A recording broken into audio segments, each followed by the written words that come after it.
Well, again, everybody, this is Steve coming to you with more information on the Earthfleet universe. As you can already tell by the first 3 videos, there's a lot there. Some things I noted, I was going back and reviewing the videos, and some of it I kind of rehashed just because they're, some of it's just things like they overlap or they play a huge part in that universe.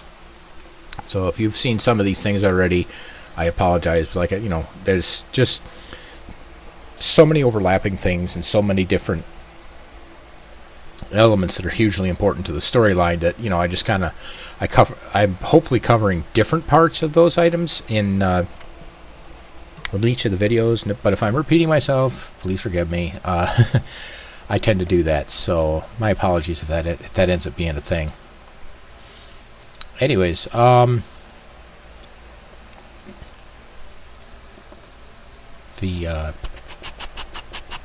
that's what it was. We were working on the fleet ranks last time. Okay, so I did kind of give a brief overview of this. Earthfleet has their ranks set up very naval style. And of course you have down here, you have your normal listed ranks. You have crewmen. Those are the guys that are essentially just fresh out of basic. Their green is green comes, no pun intended, with the green dungaree badge. But it runs the normal gambit of like enlisted ranks for the Navy, where you have crewmen. The naval equivalent will be seamen. And you got third, second, and first class. So basically you're for those who are in the Army, I don't know what it is in the Marine Corps, never dealt with that, but like if you were in the Army, this would be an E1 private, E2 private, PFC, sergeant. Well, PFC or corporal, and then sergeant. So that's kind of the equivalence. But anyways, you have crewman, third, second, and first class. Junior petty officer, that's going to be a let's see.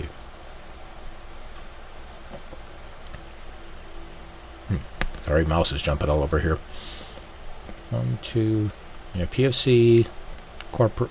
Oh no, actually, that would be E1 private, E2 private, PFC, corporal. So this would actually be the corporal. I'm not thinking here. And then this is the junior petty officers, like an E5 NCO sergeant for the Army. So this is actually your first NCO right here, is junior petty officer. Then you have petty officer, chief petty officer. So an E5, E6, E7. This would be like I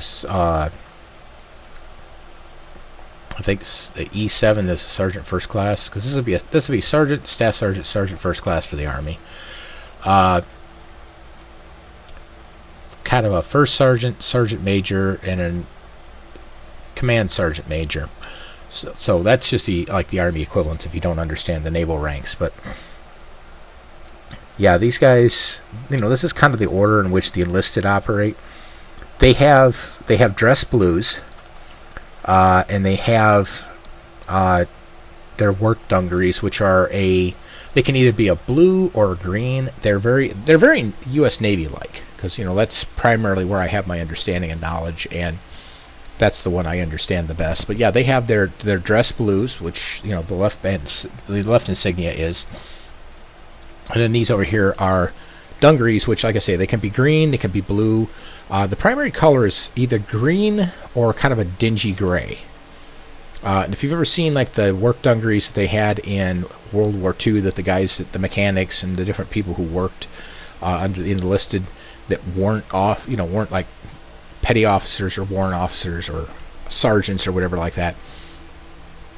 Of course, even the sergeants tended to wear like a work dungaree. And that's what this is. So basically, when they are not actually, quote unquote, in a dress situation, well, I shouldn't even say quote unquote, when they're not actually in a dress situation and they're just working,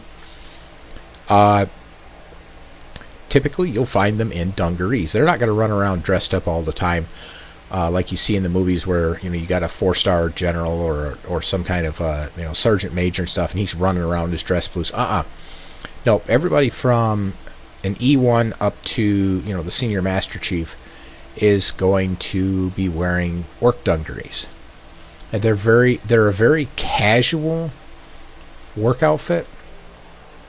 Because when you think of the military, you're thinking of everybody in just absolute lockstep, perfect synchronization, and they have their work outfits on. Like in the Army, you'd have your BDUs, or now I think they call them ACUs or something like that. It's basically your camouflage combat uniform. For these guys, it's not that formal. They do have combat uniforms, they have the camouflage and stuff like that. But for the day-to-day stuff, you're going to see everybody from a PFC to a senior master chief wearing these just casual dungarees. They might have a floppy hat, they might not, depends on if they need the hat. But yeah, when you're casual and you're just doing day-to-day work, you're wearing your dungarees. Like I say, the majority of them are kind of olive drab green, but there are some like Mike's work dungarees, which you'll see him in a lot. If if I had the artwork to go with it, you'd see him in that a lot.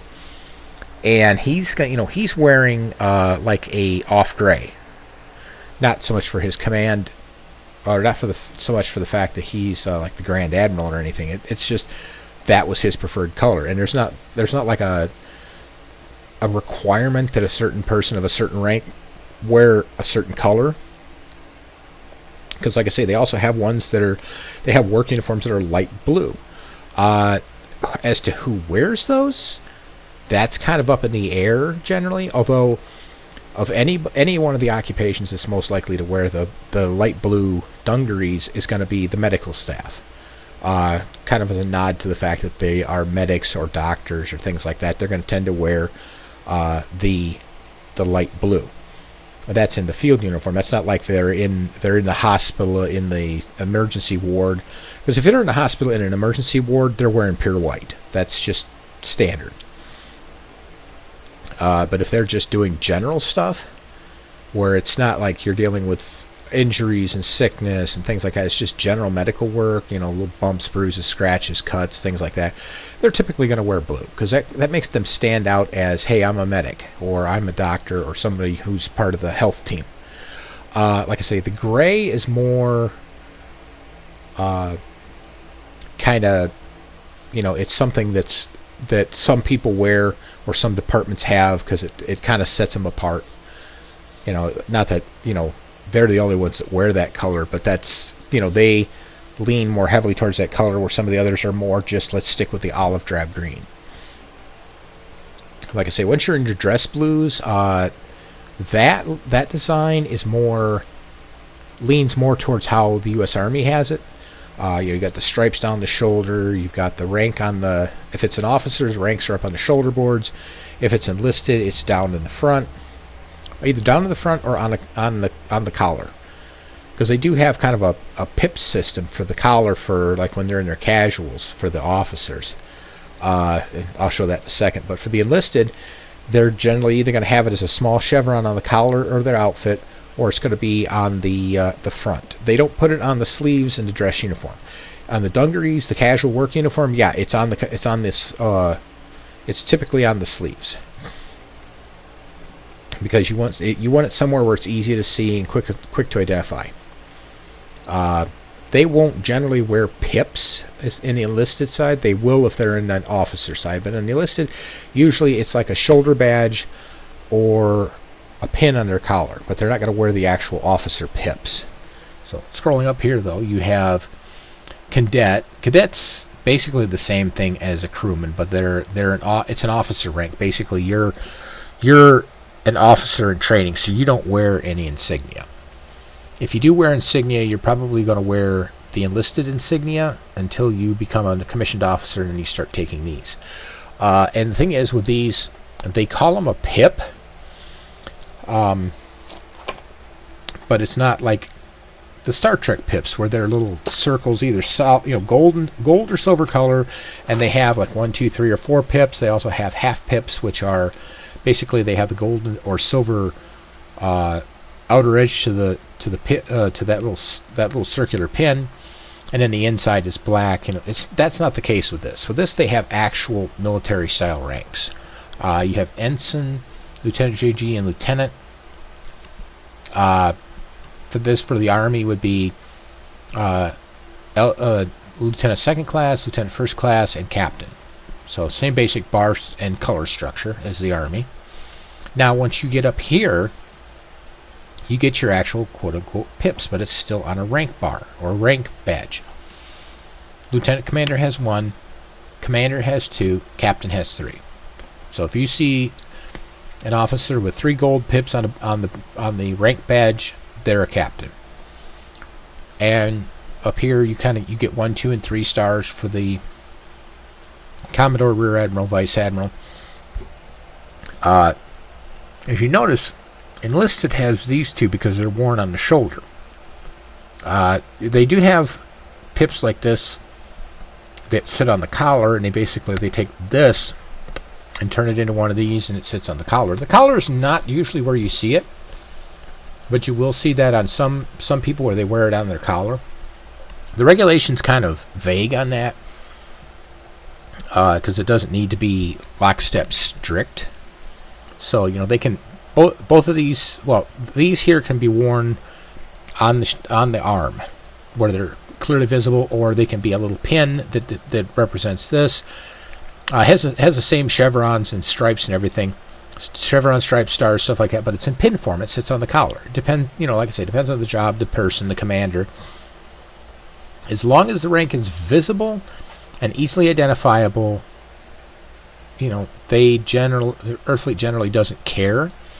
They have uniform standards, but they're kind of relaxed because it's a more casual environment than I would say like the regular U.S. military is. It's still a military force, but it's more casual, and some of that is kind of a consequence of them rising up out of the Brayburn Society, because the Brayburn Society tends to be a bit more casual, and even though the Geekvon transformed them into a professional military, there are some things that they are just lockstep on, and this is the regulation, and by golly, you're not going to move from it. But that has its reasons, and part of that involves what relation does it have to Earth and the protection of Earth and soul space and stuff like that. So, and it really depends on the command officer or the enlisted commander, like the Master Petty Officer, Master Chief, Senior Master Chief. If some of them will be lockstep, and some of them will be kind of casual. It's just like, yeah, you guys do a good job. I'm not going to sit here and go Arlie Army on you because you got one little thread out of place on your uniform or stuff. They're some of them are more strict, some of them are less strict, and I realize that sounds like it's a lack of uniformity, but at the same time, it's a situation where that doesn't need to be that uniform. It's close, and as long as you get close enough, it's they're happy. Like I said, it's not everyone. And it's not every job, every assignment, etc. like that. It depends really on what the commander's preference is. But anyways, once you get up here to Vice Admiral, your Admiral goes back, because it goes bars, pips, stars, pips. The Admiral here, even though he's only got 3 pips, he's on a gold badge instead of a gold-trimmed blue badge. And he has 3 pips indicating that he is an Admiral. A full Admiral at that. And really the 3 pips here, instead of having 3 instead of 4, or instead of having 4 stars, is the fact of the limitation of the badge. Everybody's rank badge is the same size, so you can't fit 4 stars on here and have it be easily recognizable, and you're walking down the hallway and you see somebody who's basically a 4-star Admiral, and you salute them as you're going by and stuff. This gold button with the 3 golden pips is your way to look at them and, oh crud, it's a full Admiral, because I see the gold.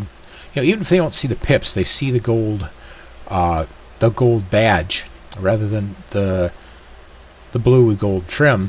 It's a full gold badge, so he's a full Admiral. You better be saluting him as you walk by. Now, Vice Grand Admiral and Grand Admiral, those are unique ranks, because anybody can get these other ranks depending on their seniority and their time in service, their what promotions they've gotten, and so forth and so on. Vice Grand Admiral and Grand Admiral are kind of like a 5-star admiral and a 6-star admiral in a sense. This one, darn mouse. This one here it's still the same gold badge, 3 pips, but it's got the black and gold star in the center. That goes to only one person in the whole fleet, and he's the XO of the Grand Admiral. The Grand Admiral runs the entire show. He is the head of Earthfleet. Usually whoever comes in as Vice Grand Admiral comes in there with the thought that in some point in the future the Grand Admiral is going to either die or retire. So then he promotes up into that position. He takes over. He's already learned everything he needs to down here to take over this job, because that's not an easy job. You're literally running the whole bloody fleet.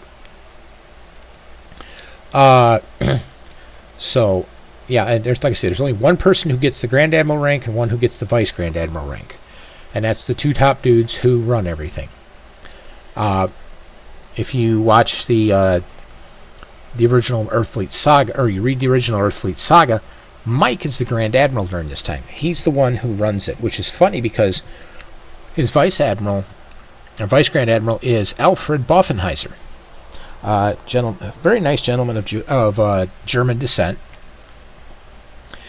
And the interesting thing about him compared to Mike is Mike's that go-getter. He's that charge forward. He's like, he'll walk to the front of his units and charge forward with them. Charge forward alongside them. With either him in their ranks or just ahead of the ranks. He's one of those lead from the front kind of guys. And you see that even in the first book, that stuff starts, different things happen, and he is very much lead from the front. Alfred, on the other hand, is the other type of major personality where he leads from the rear. He does a good job, but nothing wrong with it. Just his command style is more cautious, whereas Mike's is more maverick, where he's just, like I say, he just goes out there. He pushes the limit. He's in the middle of some of these fights, just like, literally right in dead smack center of that bar fight. And Alfred, like I say, tends to stay in the back and stay away from a lot of that stuff, and he lets the other admirals be out there in the front as much as they feel comfortable with, and does a good job of leading. And what am I thinking of? Yeah, he does a good job of leading and leadership and stuff like that, but he does it, like I say, from the back. So, anyways, that's the ranks. What was one of the other things I was going to mention? We covered the ships already. Now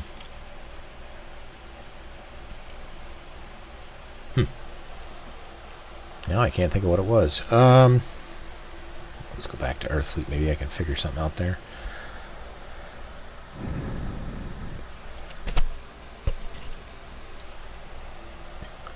Okay, we covered the ships. History. Oh, that's the other thing I was going to cover. Okay. I got it finally. I just had to think on that for a second. Then I'm going to take a quick detour over here. The Society Starship Museum. This is kind of a neat little aside because it's mentioned a few times. Once with the Spartacus, another with the Destiny, and a couple others. Basically, this is where they park all, they host all of their historical stuff, where they came from. They've got like some of Edmund's clothing, pictures of him, some of what he did, his exploits, the various admirals and vice admirals, or various grand admirals and vice grand admirals, and they actually have starships that they had put out into service, and they saved a couple and put them in a museum. And if you've watched the latest version, or the latest Star Trek Picard season 3, towards the end you see that the starbase that orbited Earth, that was retired and taken out to this other planet, where it was turned into a museum. So that old space station became a museum, and a new one was put in its place. This is kind of the same idea, just not with a space station like that. It's it's a space station. It sits out in open space, I think around either Jupiter or Saturn, somewhere in that area. But yeah, they've got the smaller ships are parked indoors. Like the Destiny has its own room and it's parked indoors. because it's it's a tiny little ship. It's not a very big ship. It'd be like taking a 747 without wings and parking it in there. Kind of that idea, almost. Anyways, I'd say probably more like a 737. But anyways, yeah, it's parked in there, and they've got a whole room dedicated to the Destiny. Its first trip into space, the disaster that led it to come home as a completely different ship. They've got other great ships of history. They have a Sir Genius class in there that's kind of mentioned, but not really mentioned. It's kind of hinted at in the various books, both the saga and the extended universe. And like I said, it's kind of hinted there, but you don't actually hear about it being there because the Sir Genius goes through a Gen 3 refit, and you can see about the details of that because you actually see that Gen 3 refit being put to use in Dark Earth. Because when Mike retires, they were looking to scrap the Sir Genius or else throw it in a museum, and Alfred was like, "Nope, here, Mike, your retirement gift." They literally just handed the ship over, and they didn't try to demilitarize it or make it a civilian ship or anything. They just handed it to him as is. Of course, it has Eric for its engineer, so that was fine. They just transferred him along with the ship to Mike's custody, and Eric works with Mike. There's a droid that was originally he wasn't one of the fleet combat personnel replacements, like because of the huge shortage of people after the Battle of the Oort Perimeter when Earthfleet lost like half of its fleet. They lost a lot of people during that fight, so they were filling them in with androids like Petrov. But Petrov was originally built. He's a humanoid robot. Let's see if I got a picture of him. I think I do. Oops.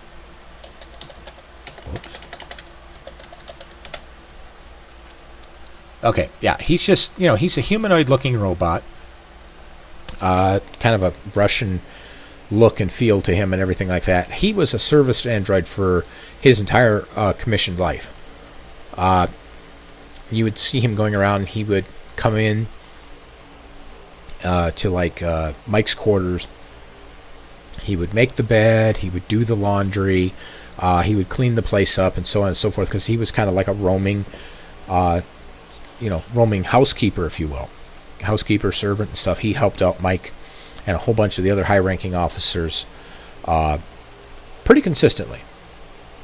And everybody loved him. He loved everybody. But eventually he got to a point where he was old and obsolete. So they kind of gave him a dusting off and then gave him to Mike. And Mike took him in as his pilot. So he had to also be retrained in some things or reprogrammed and stuff like that. And then he became Mike's pilot. So Mike ends up getting the ship. He gets Eric as his chief engineer, which is the best thing that could have ever happened to him. Because, Eric treats the Sir Genius as his baby. He's a little too obsessive about it. But Mike likes that because he knows that ship's going to run on always top-notch, just going to run like a top. Just absolutely perfect, high-quality, operates in the highest of quality. But then there's other ones like Spire, who you meet in Dark Earth, who was one of the actual replacement crew members from the post-Battle of the Oort Perimeter, who, I'll think of it in a second. He was one of the characters that he was originally, I think he was the engineer or tactical officer or something. I'd have to look it up. But he worked as just a normal crewman aboard one of the ship killers. But one of the things about the droids is that it's not like they come in and they're here forever to take over this one job until they're decommissioned and sent to the scrap heap. That's not the way they do that. The androids, although it is a little harder to rank up than it is for a regular person because, they're basically going to do everything perfect out of the box. And it's not fair to the other crew members and the other people who would normally get skipped over for ranks because these androids are just crushing it. But, that's what that's what they were built to do, was come in and fill in for the humans. And obviously being android, they don't have to sleep. They don't have to eat. They they do make mistakes, but they learn from their mistakes and they grow and improve. But it's a lot harder to rank up as an android versus a regular human being. And that's not to say they don't rank up, because Spire eventually goes from being basically an ensign all the way up to, well, not basically an ensign. He is an ensign at the start. He goes from ensign up to captain. He commands his own ship killers for a while, because he's got a couple of different ship killers. Then he eventually gets chosen to command the flagship of Earthfleet for the Dark Earth time frame, and he becomes Joel Pendleton's right hand man, because Pendleton gets into a kind of an unofficial competition with a guy named Dutch, who's an inductee. And when I was listening in on the other videos, and it sounds like I said abduct, like getting abducted by aliens, but no, it's induct. In other words, where you take them in, you train them, you don't do it against their will. Abducting, it's against their will. Inducting, it's not. They have to agree to come, which is how they how the society and Earthfleet prefer their people.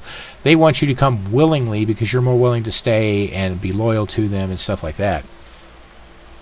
But anyways, he ends up as Mike's pilot after he retires. And there's other ones, like I said, there's Spire. Let me see if I can find him. I might have something with him. Yeah, there's Spire. Okay. Spire's the same way. Like I said, he ranks up just by doing his job the way he normally does. He was originally created to be an engineer, but eventually finds his way up to commander. And even though he's just got the most deadpan, flat personality, he's also very insightful, very thoughtful. He actually cares very deeply for his human crew, which is one of the things he learns through observation. Not every droid learns that, but there were certain ones that were just kind of, they needed to learn to adapt, or so they could adapt and be the kind of crew member that the society needed him to be. And he watched how his various commanders took care of their crew members and took care of the humans under their command, and also the droids that were under their command for the crews that had like 2 or 3 droids mixed in with the other people. Really, in those cases, your extra people are more likely going to find their way into either the gunner's position or one of the two technical crewmen that operate directly in engineering. The main engineer sits on the bridge because he has to hear everything from the captain, and he has to, that's where he works, so that he's more hands-on with the captain, and the captain can be hands-on with him. Then the other 2 sit in the back, and they take care of the stuff that doesn't need to be done from the bridge. So yeah, like I say, he was an engineer aboard, I forget which ship, but yeah, he ends up being it was the Appalachia, that's what it was. And then, like I say, he works his way up and becomes the captain of the Prometheus, which is a Mythos class. And as you remember last time, I showed you how much of an absolute brute that ship is. If you remember this one here. Come on, you. There we go. That is a brute of a ship. That's a scary freaking ship. But anyways. Yeah, and you see right here it mentions the AI of that ship is Amion, and the Spire and Amion work really good together. They're both the same kind of personalities, but they work really good together. Let me think here. Okay, I don't have an outline specifically for how the bridge on like the Prometheus or other ships looks and works, because it was never something that was necessary to describe. But with the ship killers, it was. And if you look at the floor plan for the bridge, which houses 7 of the 9 crew members,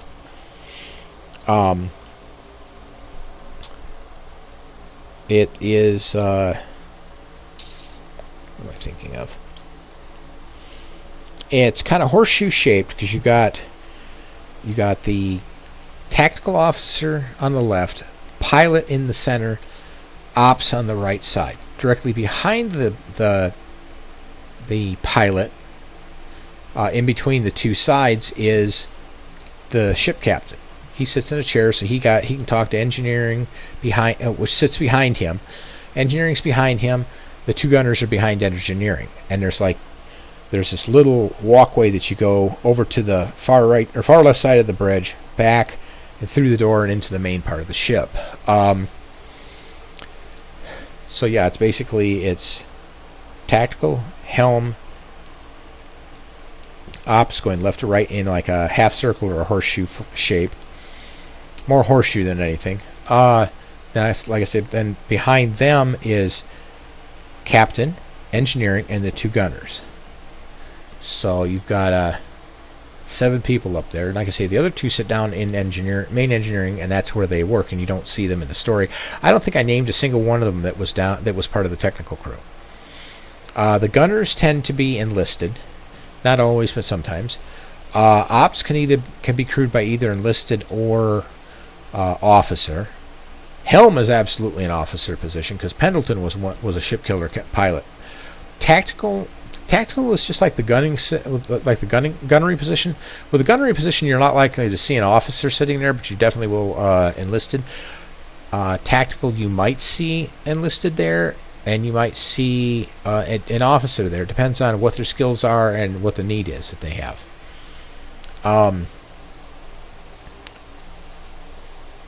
What's another thing I'm thinking of here? Yeah, in the Gen 3 refit that they did for the Surgenius, and that was done entirely by Eric. It was not done by the fleet. That ship is actually the bridge is consolidated, and engineering is fully, it goes from being mostly automated to fully automated, where they don't need anybody down in engineering. That ship completely takes care of itself. And on the bridge, he has just helm, ops, tactical, and engineering. He doesn't have the gunners. He doesn't have the commander seat, because the commander either sits in ops, engineering, or tactical. He typically will not have his own space or his own seat like he does in the regular ship killers, because by that point in time the Surgenius is a civilian ship. So he takes out ops. Ops gets blended into it's either tactical or engineering. I don't remember which one it was. It doesn't get folded into the helm, because the helm already has way more to do than they, as it is, and then you add what that station does. Now you've got another problem. And really, in a civilian, in the civilian sector, the way that's set up with a crew, for a crew of 4 rather than 9, is actually very logical and efficient, and it does the job very, very well. Mike can also run the ship with just one person. That's how automated it is. He can run it with just one person, whoever's on helm, or he might sit at engineering and let the computer handle the helm part. So, the whole ship could be run. Even the regular Surgenius class could run. Surgenius and Samurai could run completely devoid of crew, save for one person that has to. Anytime that ship is powered on, one person has to be sitting in engineering. That's just a rule of the fleet. That even goes for the Surgenius. So when the Surgenius comes in and everybody's going to get off, they have to power down. They have to shut the whole ship down and put it into a sleep mode. Then when they come back, they can turn it back on and boot the ship back up. And it's funny because you'll see in Homeworld, Offworld Book 3, that what is it? Yeah, okay, that's what it was. Sorry, I brain fart here. The ship itself.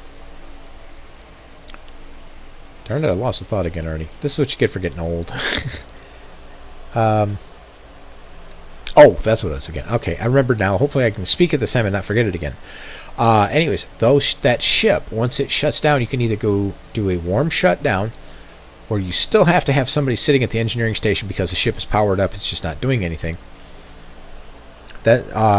Actually, it's powered down, but not powered down completely. It's powered down into like a sleep mode. Once you boot the ship back up, it takes about a minute for everything to spin up with it and come online, and then you can lift off the deck and go. If you're doing a cold start, it takes 5 minutes to get the ship up, and the reason being is you're having to turn on well, originally it was a coaxial generator, and I'll show you that one too, because I want to give an overview of a complete overview of the Surgenius, because it's the Surgenius and the Samurai, because they're major players in the saga. But yeah, the ship is cold, and it's completely cold, or powered down to a cold state. Literally, the generator's turned off, all the systems in the ship are turned off. That ship is dark. I mean, all you got to do is come in, flip the switch, turn it back on, but then that takes about 5 minutes from start to finish on the startup process. Startup process is almost completely automated, so really all you have to do is just monitor it as it comes up and make corrections and adjustments as needed. And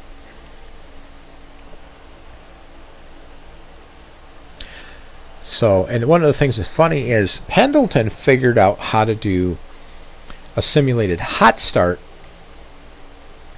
where hot start's basically the ship is shut down, but it's not completely powered off. It's kind of in an idle state, or parked state, if you will. It takes, if you're following the checklist and doing things correctly, it takes about a minute to power it up before you can do anything. Like I said, on a cold start takes you 5 minutes because you got a lot more stuff to boot up. Because like with a hot shutdown, you're doing, you're still going to have your generator running. You're still going to be on internal power rather than external. It's a whole bunch of stuff. And since the ship is running, you still have to have somebody at that helm or at the engineering station. Like I said, if it's powered down completely and it's in a cold state, then nobody has to be on the ship at all. They don't have to be at that station or anything because everything's turned off. Once it starts coming back to life, then somebody's got to be at that station until you completely power it down again. But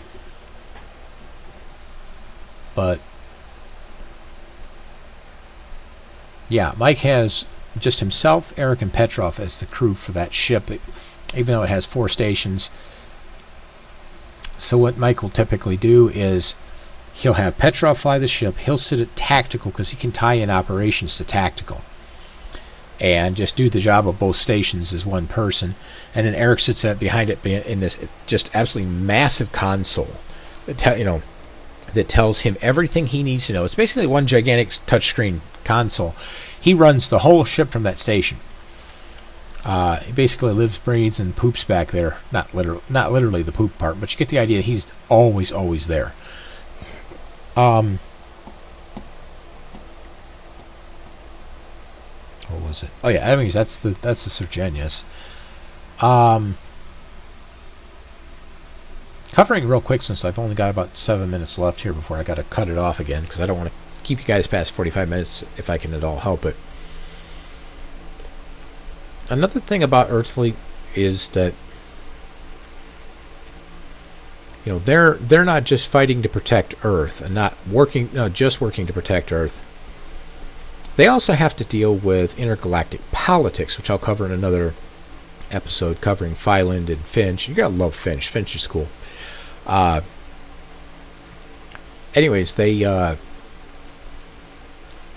find themselves in a rather interesting political situation where they're still trying to do their job, but the politics and the treaties are all basically making it almost impossible to do. So, trying to think what else I want to cover on this for just Earthfleet. I mean, I want to get to the ships. I'll get to that in another video, but I'm trying to think if there's any other major things that they do.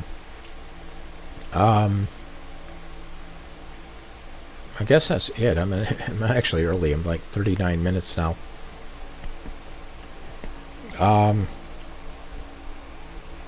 Going back to the ships of the fleet.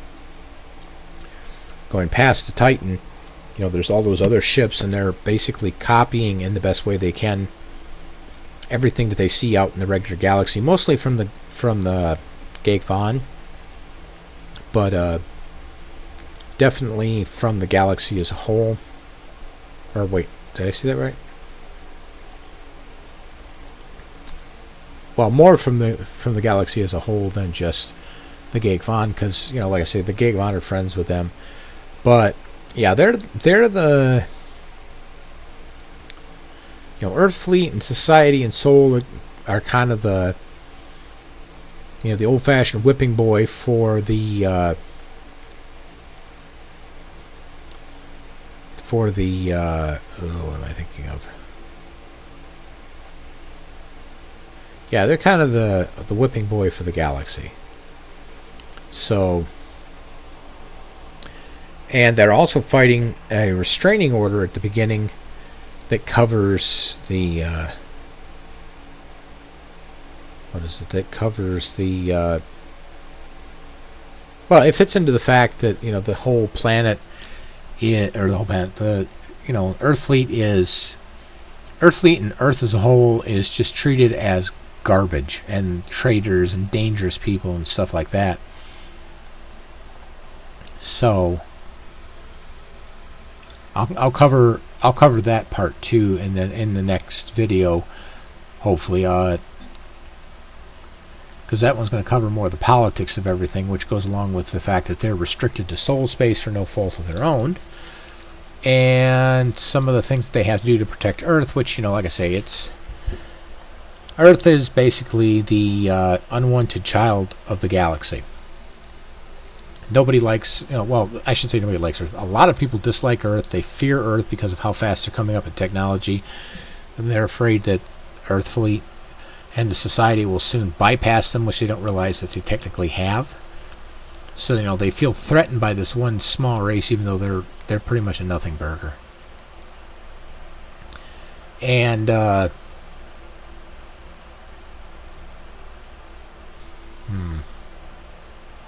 I think oh yeah, that's another thing. Is Earthfleet operates out of a number of locations. They have the shipyards at Saturn, the Saturn shipyards. Let's see if I got anything for that one. I'm pretty sure you do. There it is. Okay, just a little blurb. It's because it doesn't play a huge part in the story, but it does play a part. It's literally, like I say, located out in orbit around Saturn. Yeah, it's in high orbit. And what else was there?